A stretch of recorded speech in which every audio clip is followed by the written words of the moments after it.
السلام علیکم ورحمۃ اللہ وبرکاتہ۔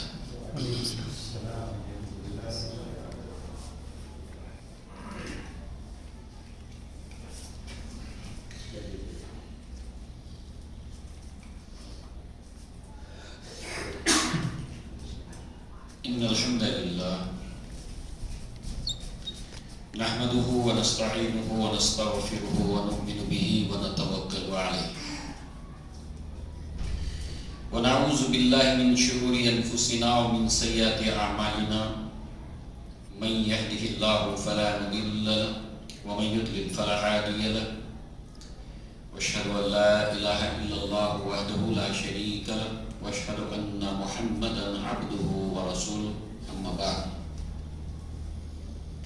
يا ايها الذين امنوا اتقوا الله حق تقاته ولا تموتن الا وانتم مسلمون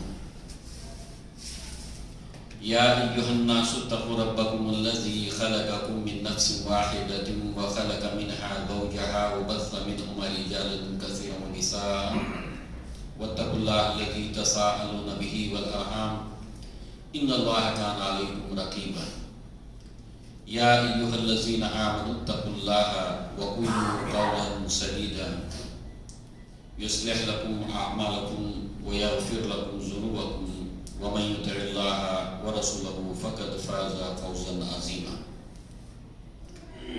فإن خير الحديث كتاب الله وخير الهدي هدي محمد صلى الله عليه وسلم وشر الأمور محدثاتها وكل محدثة بدعة وكل بدعة ضلالة وكل ضلالة في النار وقال الله تبارك وتعالى لقد كان لكم في رسول الله أسوة حسنة لمن كان يرجو الله واليوم الآخر وذكر الله كثيرا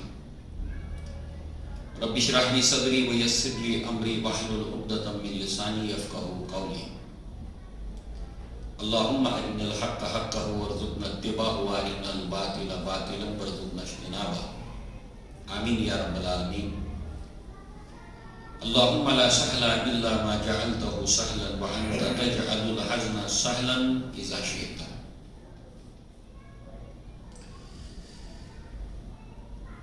اللہ کے نبی صلی اللہ علیہ وسلم کی سیرت کے سلسلے بیان میں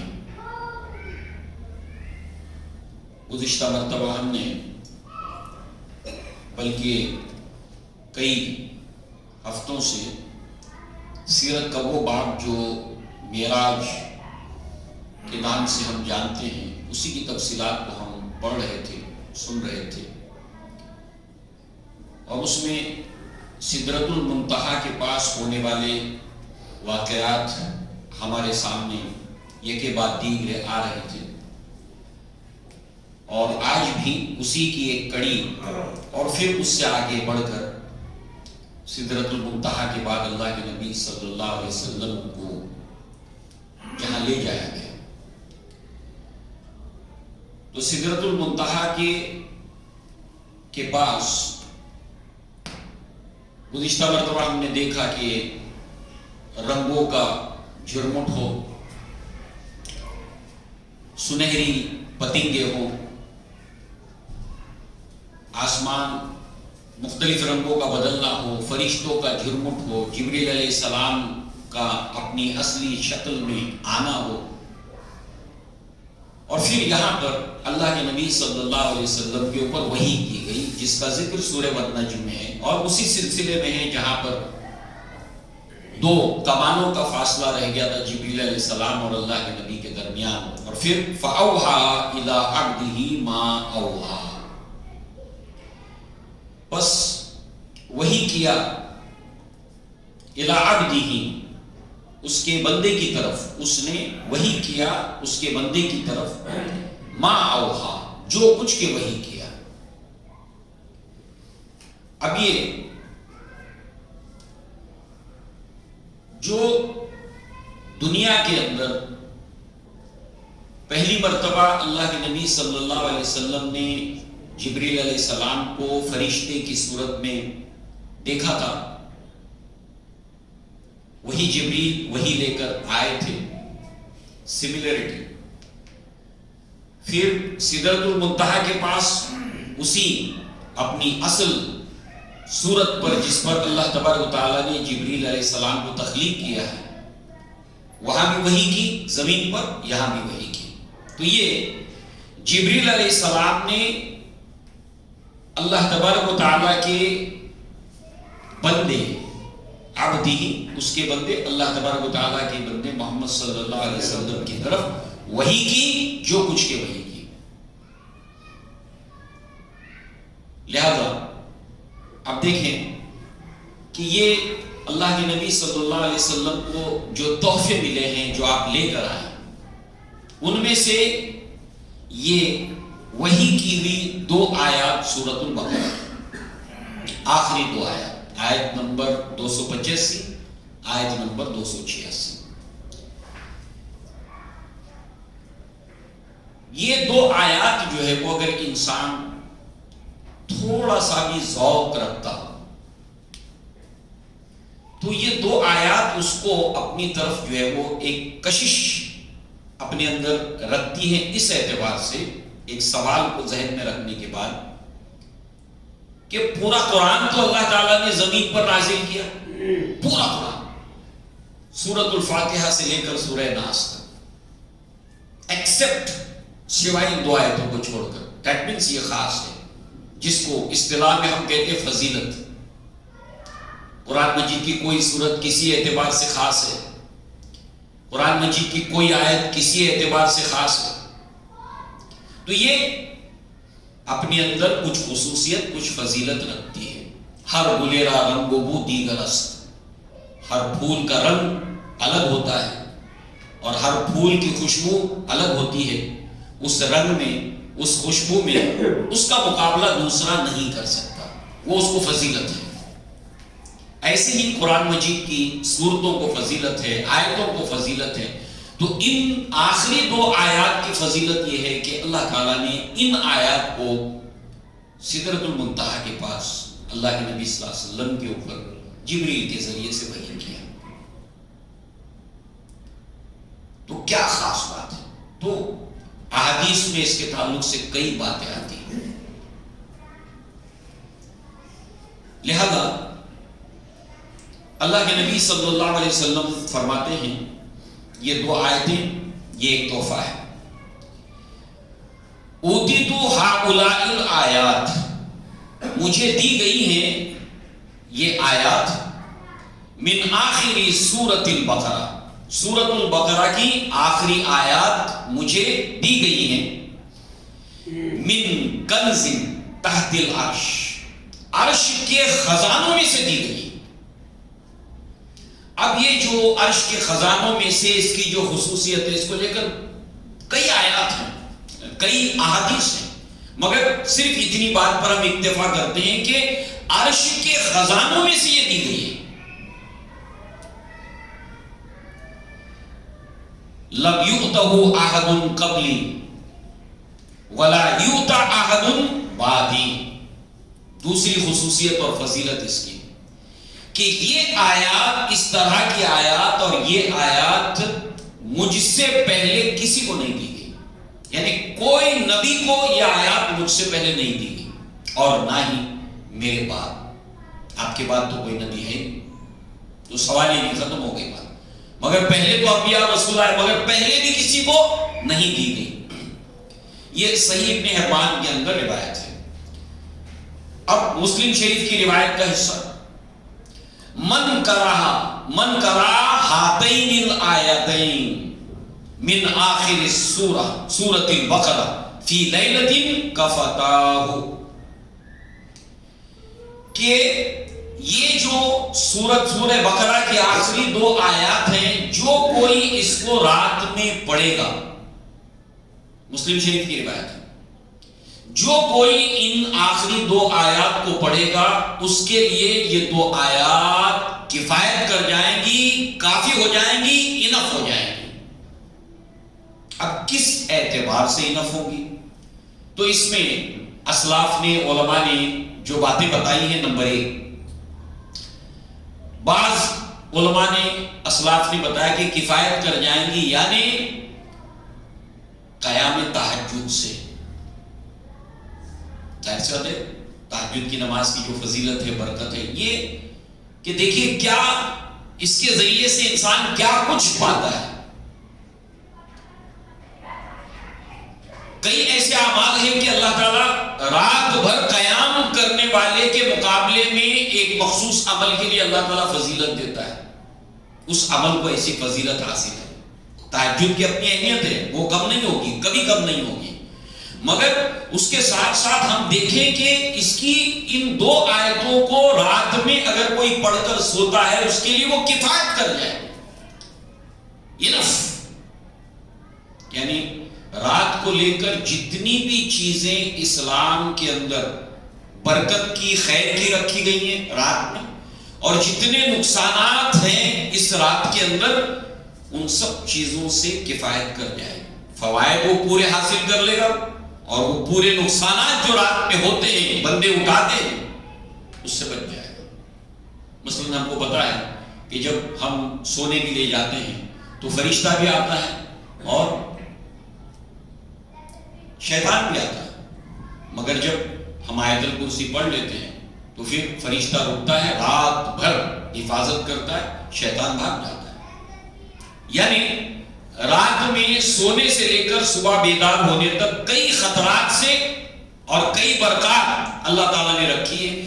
تو کفایت کرنا یعنی اس کی تمام جو فوائد ہیں وہ بھی ملتے ہیں بندے کو، اور جو اس کے نقصانات ہیں اس سے بچ جاتا ہے. پھر قیام تہجد تو کفایت کر جائیں گے، اس کا بھی وہ ثواب پائے گا. شیطان سے بچاؤ، کفایت کر جائیں گی. شیطان کے شرارتوں سے، وسوسوں سے اس کے لیے کفایت کر جائیں گے. آفات سے کفایت کر جائیں گے. یہی بات جو ہم نے دیکھی خیر رات کا اور شر رات کا، تو سارے شر سے کفایت کر جائیں گے، بچا لیں گے اس کو، اور سارے خیر اس کو مل جائیں گے. امام نووی رحمہ اللہ نے جو مسلم شریف کی شرح کی ہے، اس حدیث کی شرح کرتے ہوئے کہتے ہیں کہ جتنی باتیں بتائی گئی ہیں اس میں ان سب کا احتمال ہے، پاسبلٹیز ہیں کہ یہ سب اس کو ملیں گی جو رات میں یہ 2 آیتوں کو پڑھے گا سورۃ البقرہ کی. یہ امام نووی رحمہ اللہ نے کہا کہ اس کا احتمال ہے کہ یہ سب باتیں اس کو ملے گی. اور کفایت کرنا کا مطلب انف. اب وہ ساری چیزیں ہیں وہ آ گئی اس کے اندر، اسی نسبت سے امام نووی نے کہا کہ اس کا احتمال ہے. اب دیکھیں کہ اس کے علاوہ یہ جو 2 آیتیں ہیں جو اپنے اندر ایک کشش رکھتی ہیں کہ اللہ تعالیٰ نے وہاں پر دی. مسلم شریفی کے اندر روایت ہے کہ ابن عباس رضی اللہ عنہما اس کے راوی ہیں، کہتے ہیں کہ اللہ کے نبی کے ساتھ جبریل علیہ السلام بیٹھے ہوئے تھے، مطلب دنیا میں، زمین پر. یہ آیتیں جب اللہ کے نبی صلی اللہ علیہ وسلم جب معراج سے واپس آئے تو ان آیتوں کا مقام اور مرتبہ کیا ہے اس کے لیے خاص اہتمام کیا گیا. یعنی آیتیں لے کر آئے اللہ کے نبی، یہ ملی آپ کو، وحی کی گئی 2 آیتیں، مگر آ جانے کے بعد دنیا کے اندر اس کا مقام اور مرتبہ، اس کی فضیلت، اس کی امپورٹنس، اس کے لیے ایک خاص اللہ تعالیٰ نے اہتمام کیا. وہ یہاں پر ابن عباس رضی اللہ عنہما بتاتے ہیں، مسلم شریف کی روایت ہے کہ اللہ کے نبی جبریل علیہ السلام کے ساتھ بیٹھے ہوئے تھے دنیا میں زمین پر، اور اوپر سے زوردار آواز آئی. اللہ کے نبی نے اوپر دیکھا اور پھر جبریل سے پوچھا کہ یہ کیا ہے. تو اس پر جو ہے وہ کہا کہ یہ آسمان کا ایک دروازہ ہے. آسمان کا ایک دروازہ ہے، آسمان میں کئی دروازے ہیں، آسمان کا ایک دروازہ ہے جو آج سے پہلے کبھی نہیں کھلا، یہ پہلی بار کھلا ہے. یہ 2 آیتیں بہت کشش رکھتی ہیں اپنے اندر. تھوڑا سا انسان جو ہے وہ ذوق اپنے اندر اگر پیدا کرے، اللہ تعالیٰ اس کے اندر پیدا کرے، تو یہ پہلی بار یہ دروازہ کھلا ہے، اور اس سے پہلے کبھی نہیں کھلا اور آج کے بعد کبھی نہیں کھلے گا. اور یہ 2 آیتیں نبی کو جو دی گئی پہلے کبھی نہیں دی گئی، نہ اس کے بعد کسی کو دی جائے. یہ دروازہ پہلی بار کھلا ہے، اس کے بعد کبھی نہیں کھلے گا، اس سے پہلے بھی. صرف اسی ایک بات کو بتانے کے لیے یہ دروازہ بنا ہے بس.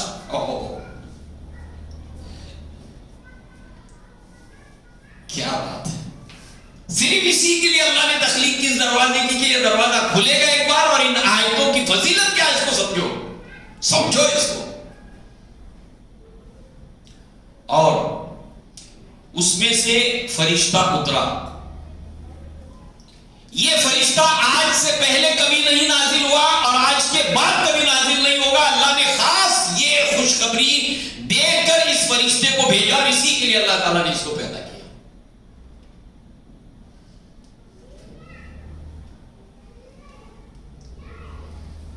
اور اس میں آ کر اللہ کے نبی صلی اللہ علیہ وسلم کو خوشخبری تھی، آپ کو 2 نور کی خوشخبری مبارک ہو. اللہ کے رسول آپ کو 2 نور کی خوشخبری مبارک ہو. یہ جو 2 نور ہے جو آپ کو عطا کیے گئے، اس سے پہلے کبھی بھی کسی نبی کو یہ عطا نہیں کیے گئے. ایک سورۃ الفاتحہ اور دوسرے سورۃ البقرہ کی آخری 2 آیات، آیت نمبر 285 اور 86. سورۃ الفاتحہ کو لے کر نبی کی ایک الگ سے روایت بھی ہے کہ مجھ سے پہلے اس جیسی سورت نہ کسی کتاب میں اس کی نظیر نہیں، نہ تورات میں، نہ زبور میں، نہ انجیل میں، نہ کسی کتاب میں. تو یہ 2 نور آپ کو مبارک ہو، سورۃ الفاتحہ اور سورۃ البقرہ کی آخری 2 آیات. آپ ان سے جب بھی کوئی حرف پڑھیں،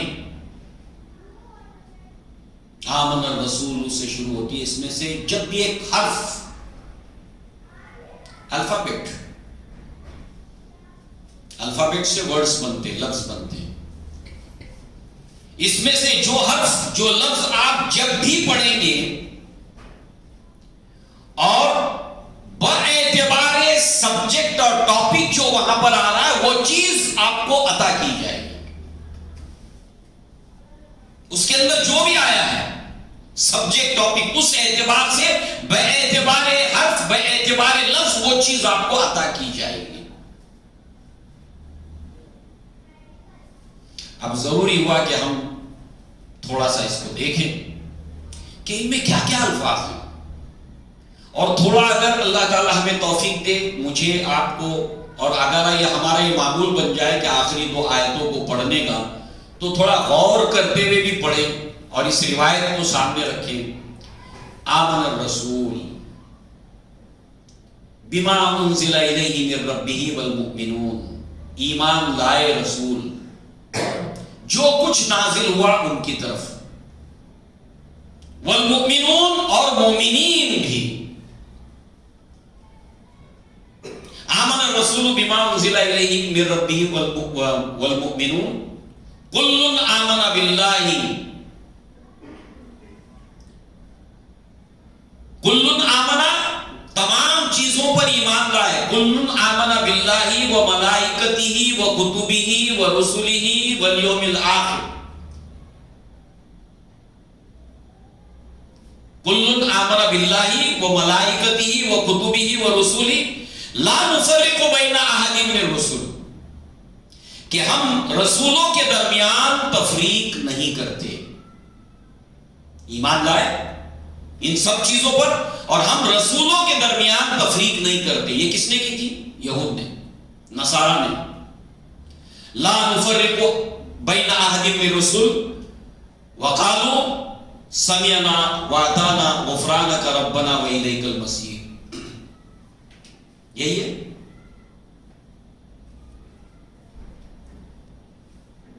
وقالوا سمعنا واطعنا غفرانک ربنا والیک المصیر، اور کہا انہوں نے ہم نے سنا اور ہم نے اطاعت کی.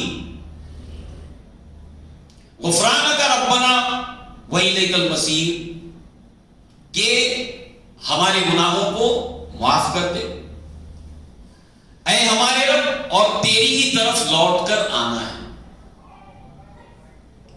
لا یکلف اللہ نفسا الا وسعها، اللہ تبارک و تعالی کسی بھی نفس کے اوپر اس کی طاقت سے زیادہ بوجھ نہیں ڈالتا. لہا ما کسبت وعلیہا ما اکتسبت، جو اس نے نیکیاں کمائی ہیں وہ اس کے لیے ہے، اور جو اس نے برائیاں کمائی ہیں اس کا وبال اس کے اوپر ہے۔ ربنا، اے ہمارے رب، لا تؤاخذنا ان نسینا او اخطانا، کہ اے ہمارے رب نہ ہماری پکڑ فرما، ان نسینا کہ جو ہم بھول جائیں۔ آدمی نے کبھی کوئی وعدہ کر لیا، اب بھول گیا، تو جو چیز ہم بھول جائیں اس کے اوپر ہماری گرفت نہ فرما، ہماری پکڑ نہ فرما۔ ربنا ولا تحمل علینا اصرا کما حملتہ، اور ہم پر وہ بوجھ نہ ڈال جو ہم سے پہلے کے لوگوں کے اوپر، علی الذین من قبلنا، جو ہم سے پہلے وہ گزرے ہیں۔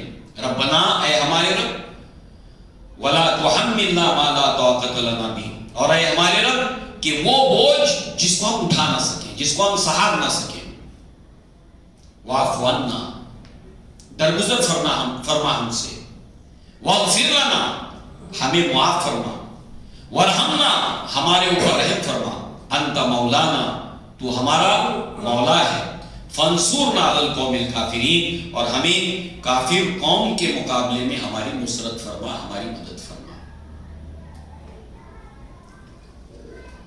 لہذا آپ ان میں سے جو بھی حرف پڑھیں بے اعتبار مضمون وہ چیز عطا کی جائے گی۔ لہذا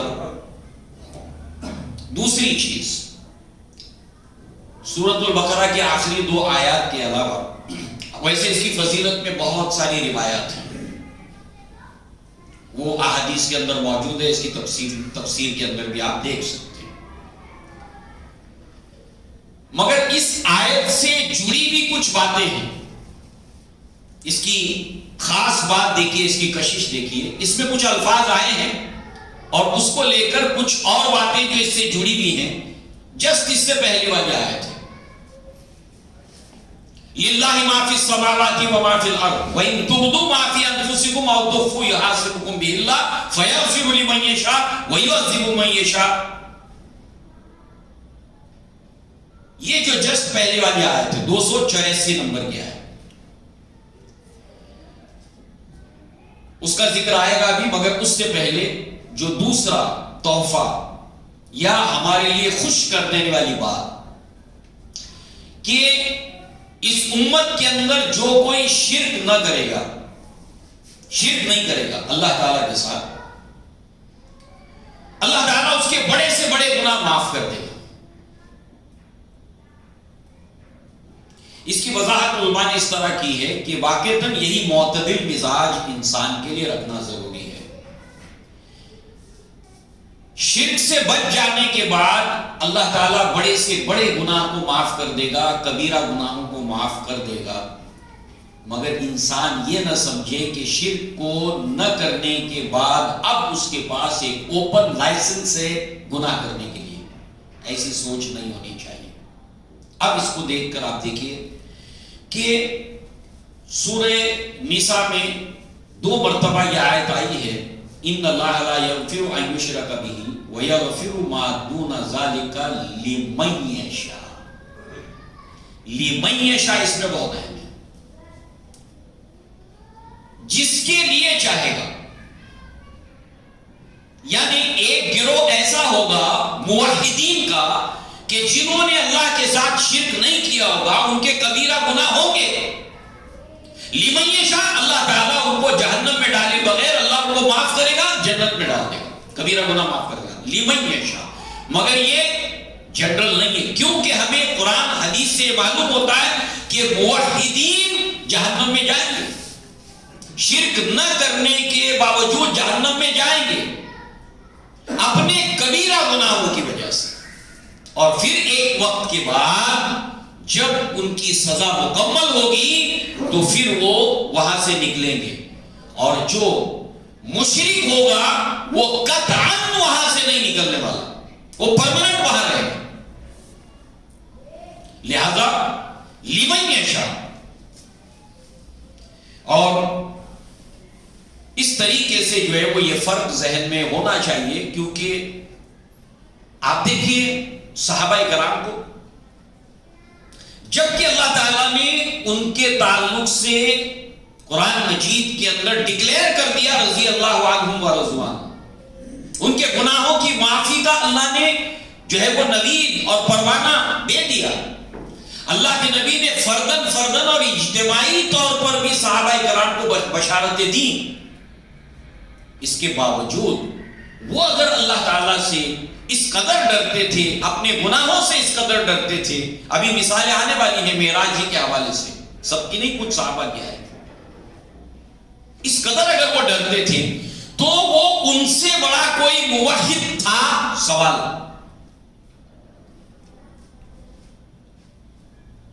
مگر اس کے باوجود ان کا حال آپ دیکھیے کہ آخرت کے اندر عذاب کو خوف زدہ ہو کر وہ کتنا ڈرتے تھے۔ یہاں پر صرف ایک مثال سامنے رکھے ہم معاذ بن جبل رضی اللہ عنہ کی، ترمذی کے اندر روایت ہے اور بڑی ہی پرکشش ایمان افروز روایت ہے، مفصل سفر کے دوران کا واقعہ ہے، ڈیٹیل تو بہت ہے اس کے اندر اور سب انٹرسٹنگ ہے، اس کا ایک ایونٹ گویا ایک طرح کا ایک سفر نامہ ہے جو معاذ بن جبل نے بیان کیا ہے، اور اس کے اندر جو ہے وہ اللہ کے نبی صلی اللہ علیہ وسلم کا ایک خاص التفات ہوتا ہے معاذ بن جبل کی طرف۔ تو معاذ بن جبل کی اونٹنی اور اللہ کے نبی صلی اللہ علیہ وسلم کی اونٹنی ساتھ ساتھ اتنا چل رہی ہے کہ دونوں کے کجاوے آپس میں مس ہو رہے ہیں، یعنی ایسے ایک دوسرے کو مس ہو رہے ہیں، رب ہو رہے ہیں کجاوے، نبی کی اونٹنی اور معاذ بن جبل کی اونٹنی، اتنا قرب پا کر معاذ بن جبل بہت خوش ہیں، اور اللہ کے نبی کا خاص التفات دیکھ کر کہتے ہیں ایذن لی یا رسول اللہ صلی اللہ علیہ وسلم، اے اللہ کے نبی مجھے اجازت دیجیے کہ میں آپ سے ایک سوال پوچھنا چاہتا ہوں۔ کتنا مہذب انداز ہے، آپ دیکھیے نبی کا رسپیکٹ، تعظیم اور احترام کرتے ہوئے ڈائریکٹ سوال پوچھ سکتے مگر ادب دیکھیے، اے اللہ کے نبی اگر آپ اجازت دیں تو، پتہ نہیں آپ جواب دینے کے اس وقت اس میں ہے کیا ہے معاملہ، تو میں تکلیف نہیں دینا چاہتا آپ کو، آپ اگر اجازت دیں، اگر آپ مجھے اجازت دیں تو میں آپ سے ایک سوال پوچھنا چاہتا ہوں۔ Allow me to ask one question please۔ کتنا پیارا انداز ہے، نبی کا ادب، نبی کی تعظیم، نبی کی محبت، نبی کا ادب بھی سکھا دیتی ہے۔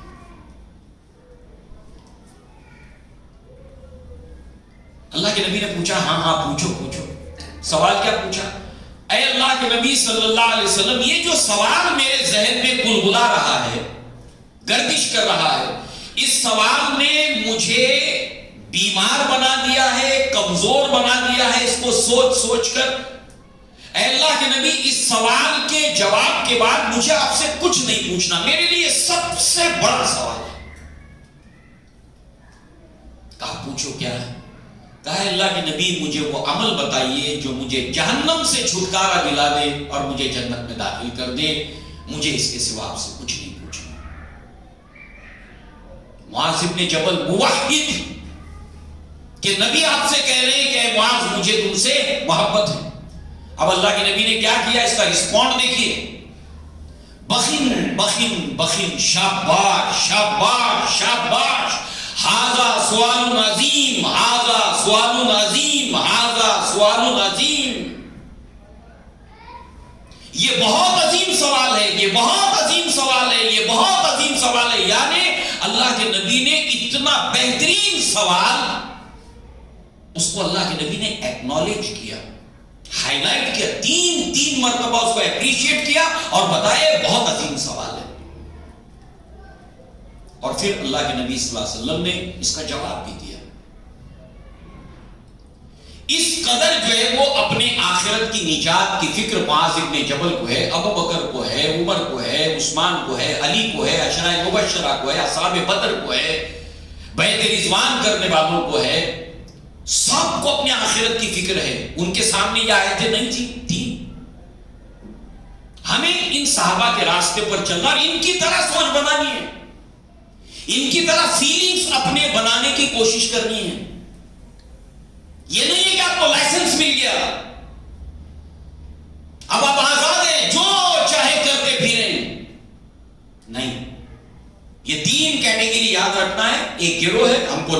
اللہ تعالیٰ ان کو شرک نہ کرنے کی وجہ سے بلا جہنم میں ڈالیں گے، اللہ تعالیٰ جنت میں داخل کر دے گا، لمن یشاء۔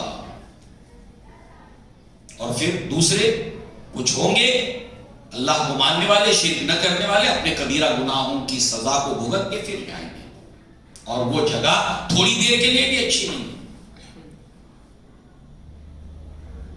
ربنا اصرف عنا عذاب جہنم ان عذابها کان غراما انها ساءت مستقرا ومقاما۔ یہ جہنم سے ہم کو اللہ بچا لے، یہ تھوڑی دیر کے لیے بھی بری جگہ ہے، ہمیشہ کے لیے وہی بری جگہ۔ اس لیے اللہ تعالیٰ کی توحید کو مانتے ہوئے، شرک نہ کرتے ہوئے، بڑے بڑے گناہوں سے بچنا ہے، کبیرہ گناہوں سے بچنا ہے۔ لہذا امت میں جو شرک نہ کرے گا میں اس کے بڑے بڑے گناہوں کو بخش دوں گا۔ اس سے معلوم ہوا کہ شرک نہ کرے انسان، یہ بہت بڑی کامیابی کے ساتھ اس دنیا سے وہ آدمی چلا گیا۔ اس دنیا سے جانے کی سب سے بڑی کامیابی یہ ہے کہ اس نے شرک نہیں کیا اللہ تعالیٰ کے ساتھ، اور ایک توحید، ایک موحد کی حیثیت سے اس دنیا سے گیا۔ یہ اس سے بڑی کامیابی کوئی نہیں۔ لہذا اب اس کے لیے ضروری ہے کہ جہاں اللہ تعالیٰ کی یکتائی کا علم انسان حاصل کرے، سمجھے اللہ کے نبی صلی اللہ علیہ وسلم کو یہ خوشخبری دے کے بھیجا گیا معراج سے، تو لہذا جہاں اللہ تعالیٰ کی توحید، اسماء، صفات، اس کا علم انسان حاصل کرے، اس کے پیرلل کے اندر شرک کیا کیا ہے اس کو سمجھے، لا الہ، اس کا علم حاصل کرے، نہیں ہے کوئی معبود، اس کا علم ضروری ہے۔ جیسے کہ ایک شاعر کہتا ہے، عرفت الشر لا بالشر لتوقیہ من لم یعرف الخیر من الشر ان یقع فیہ۔ میں نے شر اور برائی کا علم حاصل کیا اس لیے نہیں کہ میں برائی کے اندر پڑ جاؤں، بلکہ اس لیے کہ جو انسان خیر کے ساتھ جو شر جڑا ہوتا ہے اس کو اگر وہ نہیں جانتا تو وہ شر میں پڑ جائے گا۔ امن کس کے لیے دنیا اور آخرت میں؟ جو اپنے توحید اور ایمان کے ساتھ شرک نہ کرے۔ فالذین آمنوا ولم یلبسوا ایمانہم بظلم اولئک لہم الامن، کہ جو ایمان لانے کے بعد انہوں نے اپنے ایمان کے اندر ظلم کو نہیں ملایا۔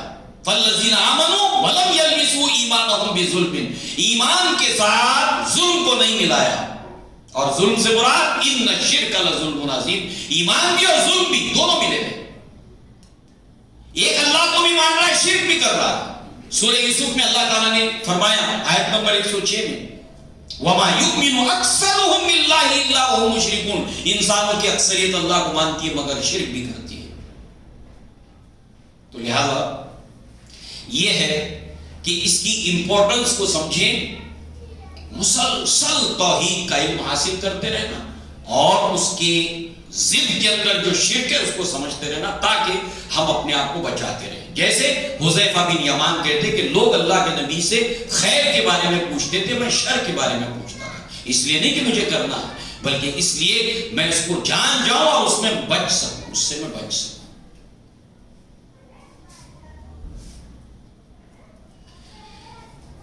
تو یہ ہے دوسری چیز، شرک نہیں کرے گا، اس کے بڑے بڑے گناہ کو میں معاف کر دوں گا۔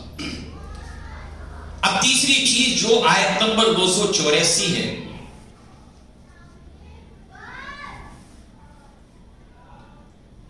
للہ ما فی السماوات وما فی الارض وَإِن تُبْدُوا مَا فِي أَنفُسِكُمْ أَوْ تُخْفُوا يُحَاسِبْكُمْ بِهِ اللَّهُ،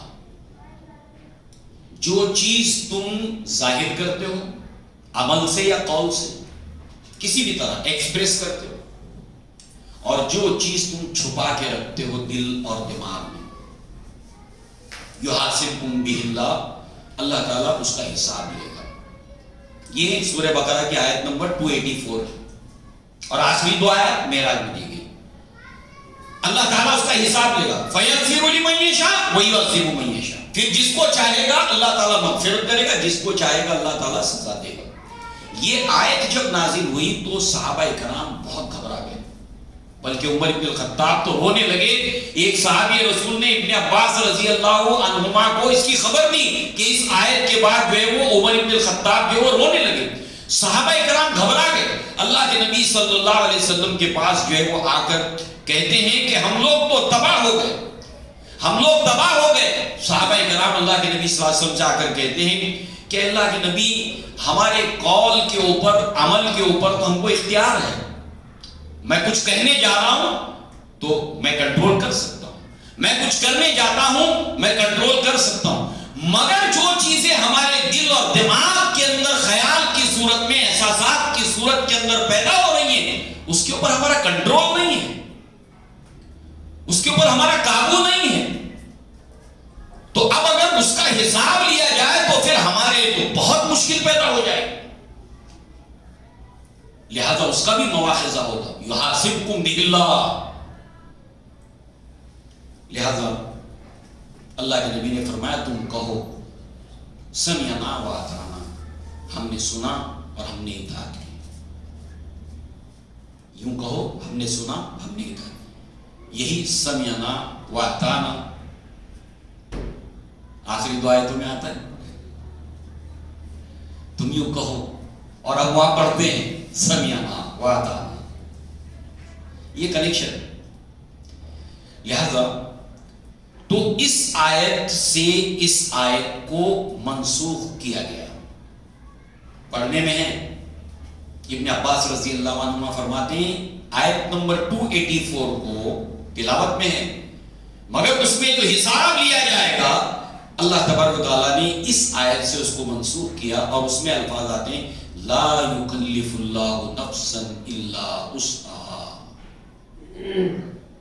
اللہ تعالیٰ کسی بھی نفس کو اس کی طاقت سے زیادہ بوجھ نہیں ڈالتا. تو یہ دل میں جو خیالات پیدا ہو رہے ہیں تو گویا کہ وہاں جو حساب ہے تو یہاں پر اللہ تعالیٰ نے اس کے تعلق سے یہ نوید، یہ خوشخبری سنا دی کہ اس کی تفصیلات جو ہے وہ ایک روایت کے اندر آتی ہے. اللہ کے نبی صلی اللہ علیہ وسلم نے فرمایا قال اللہ عز و جل، اللہ تعالیٰ فرماتا ہے، حدیث قدسی ہے، اذا ہم عبدی بسیئۃ فلا تکتبها علیہ فإن عملها فاکتبها سیئۃ. اللہ تعالیٰ فرماتا ہے کہ جب بندے کے دل کے اندر کوئی برائی پیدا ہوتی ہے، کوئی شر، کوئی گناہ کی بات دل میں پیدا ہوتی ہے، خیال پیدا ہوتا ہے برائی کا، اور وہ برائی جو ہے وہ اس کے اوپر وہ اظہار نہیں کرتا، اس کے اوپر عمل نہیں کرتا. دل میں پیدا ہو گیا خیال مگر وہ زبان پر اس کو نہیں لاتا اور اس کے اوپر عمل بھی نہیں کرتا، تو اس کے لیے ایک نیکی لکھ دی جاتی ہے. دل میں خیال پیدا ہوا مگر اس نے زبان پہ لایا نہ عمل کیا تو اس کے لیے ایک نیکی لکھ دی جاتی ہے، اور اگر اس کے اوپر وہ عمل کر جائے تو ایک گناہ لکھا جاتا ہے. وَإِذَا هَمَّ بِحَسَنَةٍ فَلَمْ يَعْمَلْهَا فَاكْتُبْهَا حَسَنَةً فَإِنْ عَمِلَهَا فَاكْتُبْهَا عَشْرًا. اگر اس کے دل کے اندر کوئی نیکی کا خیال پیدا ہوتا ہے اور اس نیکی کے اوپر وہ عمل نہیں کرتا، عمل نہیں کر پاتا، دل میں نیکی کا خیال پیدا ہوا عمل نہیں کر سکا، ایک نیکی لکھ دی جاتی ہے. اور اگر وہ عمل کرے تو اللہ تعالیٰ 10 گنا تک اس کو جو ہے وہ اس کا ثواب دیتا ہے. یعنی آپ دیکھیے گناہ کا خیال پیدا ہوا، بولا نہیں، زبان پر نہیں لایا، عمل نہیں کیا، ایک نیکی ملے گی برائی کا خیال پیدا ہونے کے باوجود بھی. اور نیکی کا خیال پیدا ہوا اللہ تبارک تعالیٰ ایک نیکی دے دے گا چاہے وہ عمل نہ کرے. دونوں ایک دوسرے کے اپوزٹ ہیں. اللہ تعالیٰ کتنا غفور، کتنا رحیم، کتنے مواقع اللہ تعالیٰ نے ہمارے لیے رکھے ہیں نیکیاں کمانے کے. تو اس طریقے سے آپ دیکھیے کہ یہ اللہ تبارک و تعالیٰ نے یہ جو آخری آیات دو دی ہیں، انسان جس قدر اس پر غور کرے اور جو باتیں ہم نے سنی تو اللہ کرے کہ ہمارے یہ معمولات میں یہ شامل ہو جائے کہ ہم سونے سے پہلے ان دو آیات کو پڑھا کریں انشاءاللہ. اس کے بعد اللہ کے نبی صلی اللہ علیہ وسلم کو جنت کی طرف لے جایا گیا. اب جنت کا جو نظارہ کرایا گیا اس کے اندر اللہ کے نبی فرماتے ہیں کہ ثم ادخلت الجنہ فاذا ہی حبائل اللؤلؤ وَإِذَا تُرَابُهَا الْمِسْكِ. یہ بخاری کی روایت کا حصہ ہے. پھر میں جنت میں داخل ہوا اور وہاں پر جو ہے موتیوں کے ہار، بلکہ شارحین حدیث نے اس ہار کے جو تشریح کی ہے، وضاحت کی ہے، دراصل وہ قبے ہیں. قبہ ابھی ہم دیکھیں کس کو کہتے ہیں. تو مزید جو ہے وہ، اور اس کی جو مٹی ہے وہ مشک، عنبر. جیسے دنیا کے اندر جو ندیاں یا دریا ہم دیکھتے ہیں تو اس کے اندر ایسے گول وغیرہ ایسے پتھر رنگ برنگے ہوتے ہیں، بچے اس کو شوق سے جمع بھی کرتے ہیں. تو بہت ہی وہ چکنے سے پتھر ہوتے ہیں اور اس کو جو ہے وہ شو کے طور پر بھی رکھا جاتا ہے. آرٹیفیشل پودے آپ نے دیکھے ہوں گے تو اس کے وہ پونڈ کے اندر بھی اوپر پتھر ایسے گول گول رکھے جاتے ہیں. تو دنیا کی اس دریا کے اندر تو وہ پتھر ہیں، سٹونز ہیں، مگر خوبصورت تو ہے. لا کے گھر میں سجا رہا ہے آدمی پتھر کو.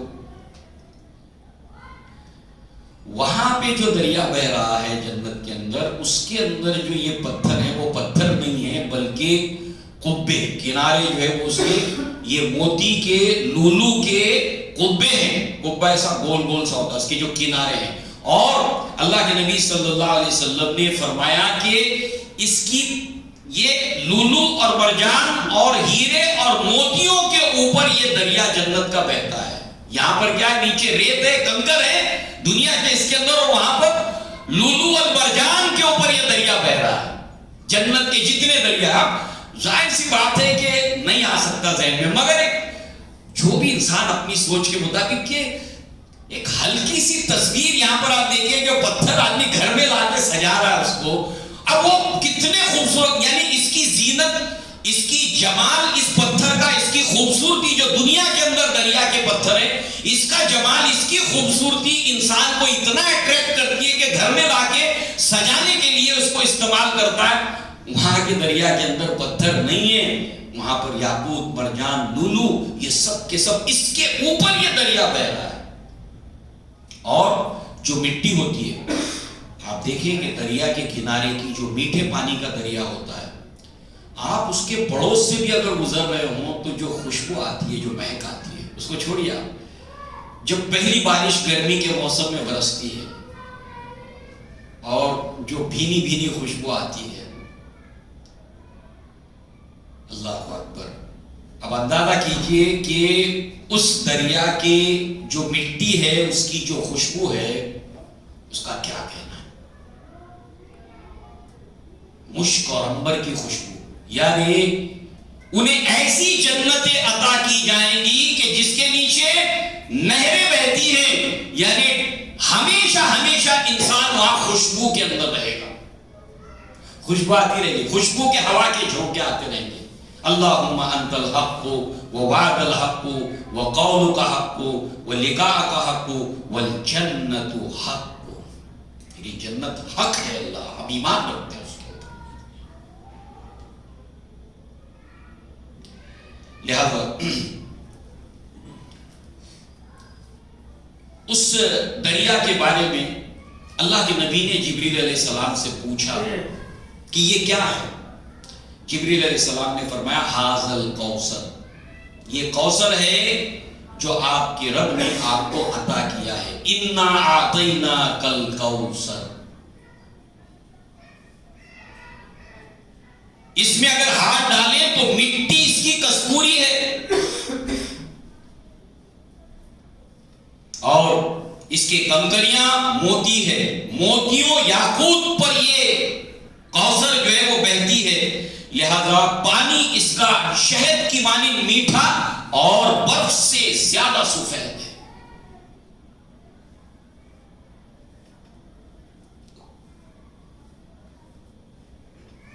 اب یہ کوثر ہے کہ اللہ کے نبی صلی اللہ علیہ وسلم حوض کوثر پر جب پانی پلائیں گے، کیونکہ سایہ کس کے پاس ہوگا؟ اللہ تعالیٰ کے عرش کے نیچے. یا جس کسی انسان کو سورہ آل عمران سے، سورہ بقرہ سے محبت ہوگی، محبت زبردستی نہیں ہوتی، جبریہ طور پر محبت کو دل میں ٹھونسا نہیں جاتا. ابن عباس رضی اللہ عنہما نے سورہ بقرہ کے اوپر قریب 8 سال تک تدبر کیا ہے. اب ظاہر سی بات ہے ان 2 آیتوں کے بارے میں کچھ کشش اگر ہمارے دل میں ہوگی کہ یہ کیا آیتیں ہیں، تو سورہ بقرہ کی یہ 2 آیتیں ہمارے دل کو اپنی محبت میں گرفتار کریں گی. تو یہ 2 صورتیں ہیں، سورہ آل عمران اور سورہ بقرہ، جو بدلی کا سایہ بنیں گی اور اس کو سایہ دیں گی. اور پیاس، اللہ کے نبی صلی اللہ علیہ وسلم کو اللہ تعالیٰ یہ جو ہے وہ فضیلت دے گا کہ آپ جو ہے وہ جنت میں جانے والوں کو یہ پانی پلائیں گے. جام کوثر، انا اعطیناک الکوثر. اور پھر جو بھی خوش نصیب، اللہ تعالیٰ ہمیں ان خوش نصیب لوگوں میں شامل فرمائے اپنے فضل سے، اپنے کرم سے. ہمارے ایسے اعمال نہیں کہ اس کی بنیاد پر ہم کو کوئی چیز مل جائے گی. اللہ کا احسان اور فضل ہوگا. اللہ تعالیٰ اپنا احسان اور فضل ہم پر کرے اور یہ مقام ہمیں عطا کرے. تو یہ پانی پی لینے کے بعد جنت میں داخل ہونے تک نہ اس کو بھوک لگے گی نہ اس کو پیاس لگے گی.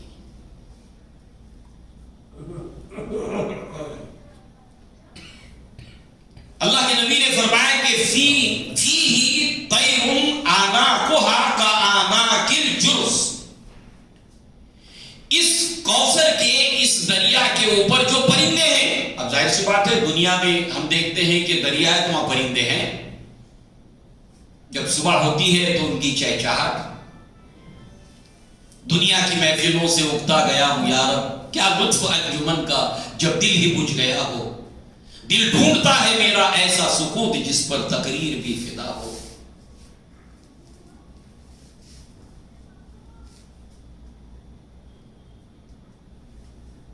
خوشگوار ایسا دریا کا وہ نظارہ، دریا کا صاف پانی اٹھ اٹھ کے دیکھتا ہو.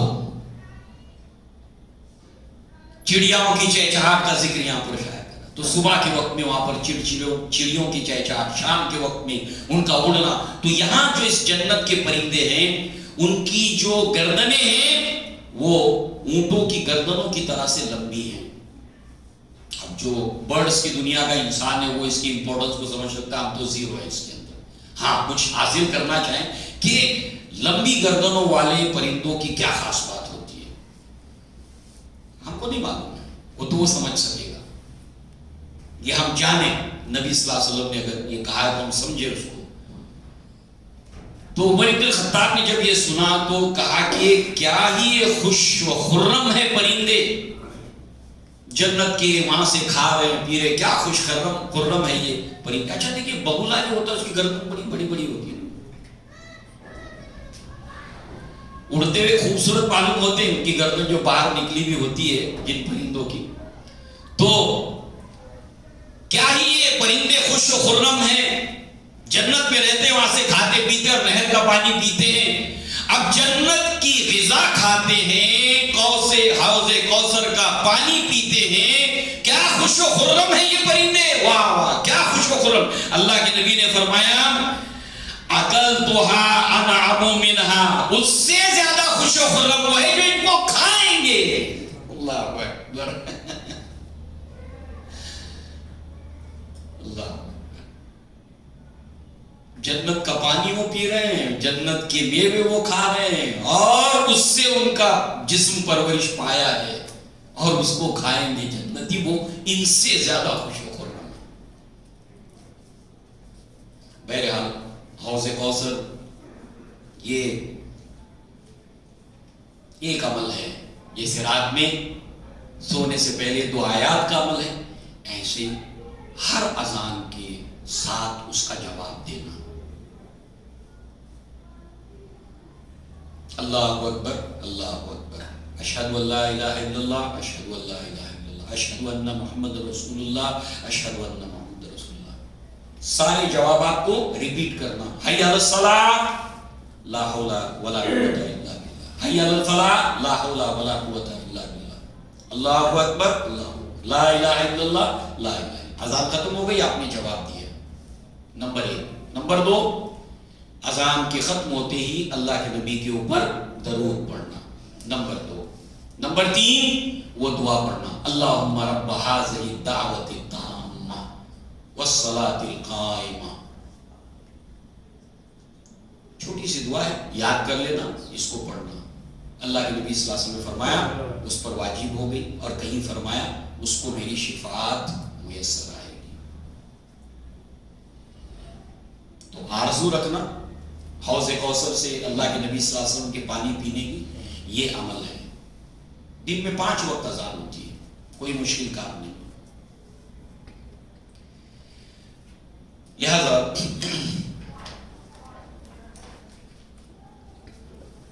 کتاب الجنہ کے اندر ترمذی میں اور مسند احمد میں ایک روایت ہے، اور ایک روایت اس سے پہلے بخاری کی ہے۔ جب اذان آ گئی تو بلال کا ذکر بھی آتا ہے۔ تو اللہ کے نبی، یہ بخاری کی روایت کے اندر ہے، بلکہ متفق علیہ روایت ہے۔ یہ بخاری کی روایت کا یہ حصہ ہے کہ اللہ کے نبی صلی اللہ علیہ وسلم نے جو ہے بریدہ رضی اللہ عنہ اس کے راوی ہیں کہ کہتے ہیں دنیا میں اللہ کے نبی صلی اللہ علیہ وسلم جب معراج سے آئے، اللہ کے نبی نے تو کہا کہ بلال تم کیا کرتے ہو کہ تم مجھ سے پہلے تمہاری آہٹ میں نے جنت کے اندر، مجھ سے پہلے میں نے جنت کے اندر تمہاری آہٹ کو سنا ہے، تمہاری قدموں کے چاپوں کو میں نے سنا ہے۔ جب اللہ کے نبی صلی اللہ علیہ وسلم کو لے جایا جا رہا تو آپ نے کچھ سنا تو کہا تو یہ جبریل کے جو چلنے کے چاپوں کی آواز، اور ایک تو یہ ہے کہ اللہ کے نبی صلی اللہ علیہ وسلم جب کہتے تھے اریحنا یا بلال، اے بلال ہمیں ٹھنڈک پہنچاؤ اذان دے کر، تو ظاہر سی بات ہے نماز اللہ کے نبی کی آنکھوں کی ٹھنڈک ہے۔ تو اللہ کے نبی صلی اللہ علیہ وسلم کو آپ نماز کھڑی ہے تو اس کو بلانے کے لیے آتے تھے، تو آپ کو چلنے کی ہے نا، گھر میں ہمارے جب مہمان آتا ہے کوئی، گھر کے جتنے بھی ممبرز ہوتے ہیں تو ناک کرنے کے بعد ممی کہتی ہے کہ فلاں آیا ہے، ناک کرنے کا اسٹائل ایسے ہی روز آنے والا ہے، تو تمہارے قدموں کے چاپوں کی آواز کو میں نے سنا ہوا، کیا کرتے ہو؟ بلال رضی اللہ عنہ کہتے ہیں وہ جو ابھی ہم نے آیت سنی کہ شرک نہ کرے گا اس کے بڑے گناہوں کو معاف کر دوں گا۔ اور بلال رضی اللہ عنہ کون، کیسی ہستی ہے، کیسا مقام اور مرتبہ ان کا ہے، لہذا آپ کو دیکھ کر ابو بکر صدیق، عمر بن الخطاب کہا کرتے تھے سیدنا بلال، ہمارے سردار بلال، اور ابو بکر کو دیکھ کر کہتے تھے کہ ابو بکر سیدنا و آتقا سیدنا، ابو بکر ہمارے سردار ہیں اور ہمارے ایک سردار کو انہوں نے آزاد کرایا، بلال رضی اللہ عنہ، یہ مقام اور مرتبہ ہے۔ لہذا تم کس عمل کی وجہ سے جو ہے وہ میں نے یہ سنا، تو اس پر کہا کہ جب بھی مجھ سے گناہ ہو جاتا ہے، جب بھی مجھ سے گناہ ہوتا ہے میں وضو کر کے 2 رکعت نماز پڑھ لیتا ہوں۔ نیکیاں گناہ کو مٹا دیتی ہیں، نیکیاں گناہ کو مٹا دیتی ہیں، اس کو یاد رکھنا چاہیے۔ اگر یہ کمائی کی ہے نفس کے بہکاوے میں آ کر، یہ غلطی کی ہے نفس کے بہکاوے میں آ کر، گناہ کرنا یاد رہا، مگر یاد رکھو کہ اس کو مٹانے والی چیز کو فراموش مت کر دو، کوئی نہ کوئی نیکی کرو، اللہ تعالیٰ میں نے یہ گناہ کیا، مجھ سے غلطی ہو گئی، اب یہ میں نیکی کرتا ہوں۔ تو جب بھی مجھ سے کوئی غلطی ہو جاتی میں نماز پڑھ لیتا ہوں، نیکیاں گناہ کو مٹا دیتی ہیں۔ اسی طریقے سے میں جب بھی وضو کر لیتا ہوں تو پھر نماز پڑھ لیتا ہوں، جیسے ہم وضو کرتے ہیں 2 رکعت نماز پڑھتے ہیں۔ یہ عمل تھا بلال رضی اللہ عنہ۔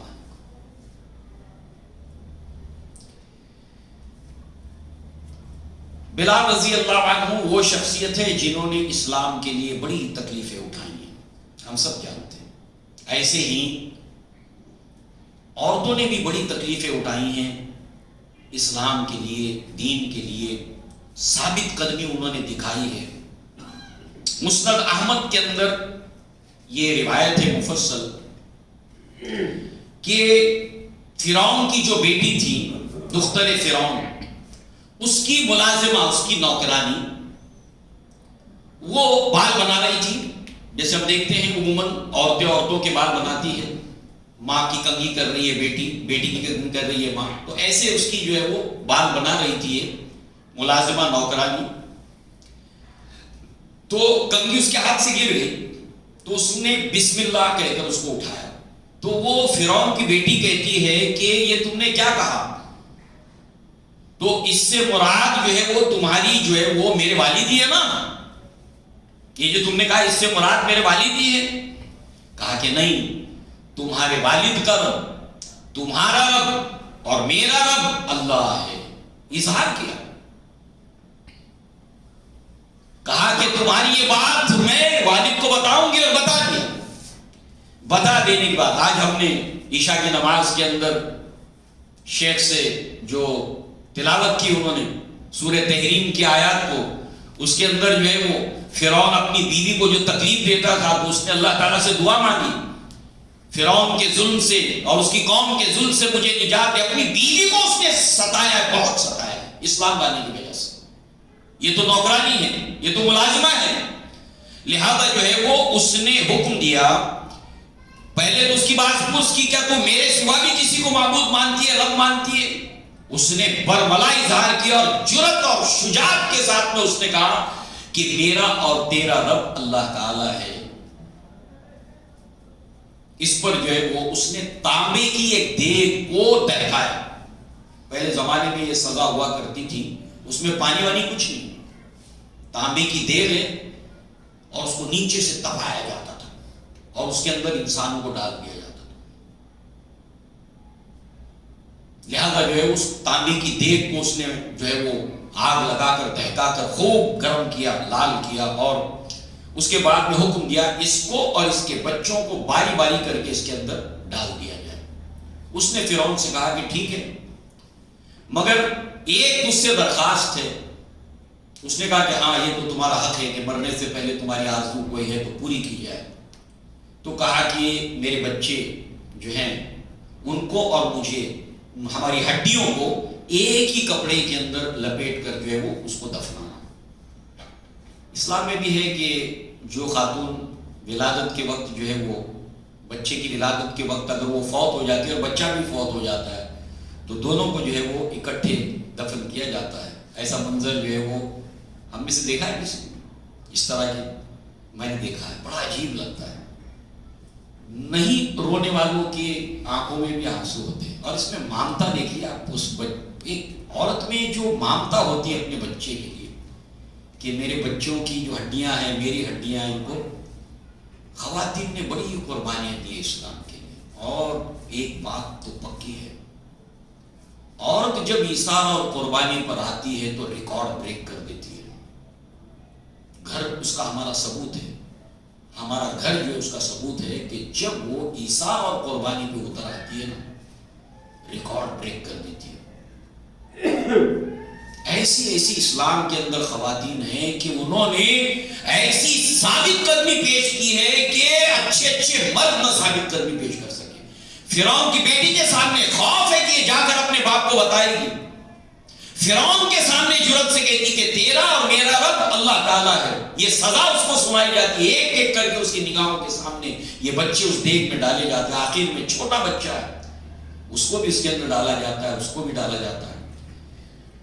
تو اللہ کے نبی صلی اللہ علیہ وسلم نے دیکھا جنت میں عجیب قسم کی خوشبو کو، یونیک خوشبو۔ جبریل سے کہا یہ کیا ہے؟ تو جبریل نے کہا، اس پر جو ہے وہ جواب دیا کہ یہ جو ہے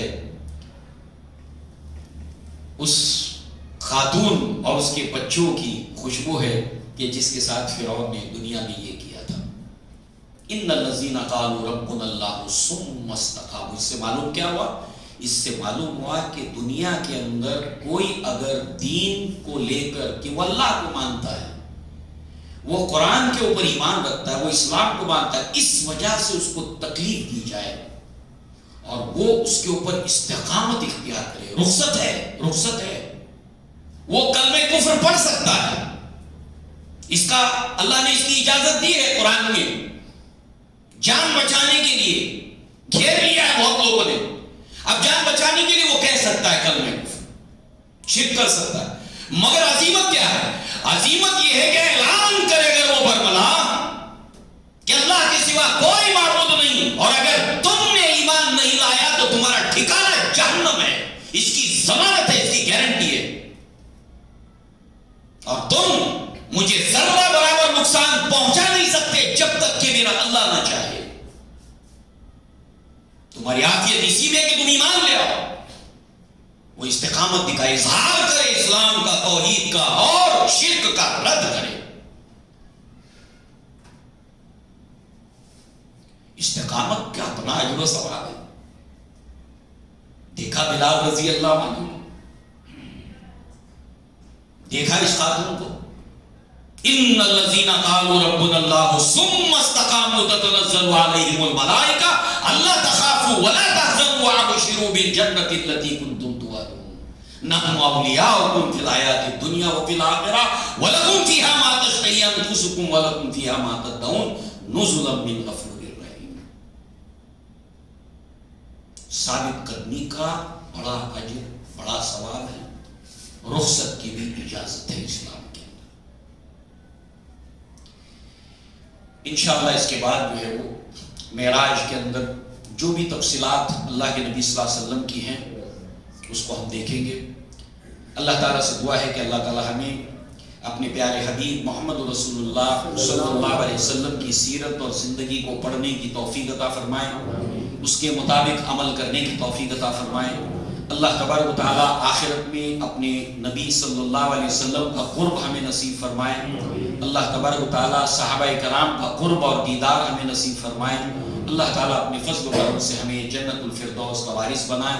اقول قولی ھذا واستغفر اللہ لی ولکم ولسائر المسلمین والمسلمات وآخر دعوانا الحمد للہ رب العالمین۔ السلام علیکم۔ وعلیکم السلام۔